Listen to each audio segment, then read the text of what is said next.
મારા શેઠ કઈ દેખાતા નથી લાગતા. શેઠાણીજી ક્યાં ગયા છે? ના ના, હું તો એટલા માટે પૂછું છું કારણ કે મારા શેઠ માટે છે ને હું ભાખરવડી બનાવીને લાવી છું. કારણ કે ગયા વખતે છે ને મારા શેઠને મારા હાથની ભાખરવડી બહુ જ ભાવી હતી ને, એટલા માટે પૂછ્યું. ત્યાં મૂકી દે. હા હા હા હા. અરે હા શેઠાણી, હું કેતા તો ભૂલી જ ગઈ. હું કાલે રસોઈ કરીને ગઈ હતી તો તમને લોકોને જમવાનું કેવું લાગ્યું હતું? ઠીક હતું, એટલું બધું સારું નહોતું.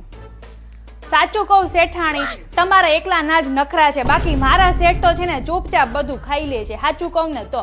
અને કાલે તો મને છે ને થેન્ક યુ એ કીધું તું. હું તો સાચું કહું શેઠાણી, હું મારા લગ્ન માટે છોકરો ગોતીશ ને તો હું શેઠ જેવો જ ગોતીશ. જોજો તમે.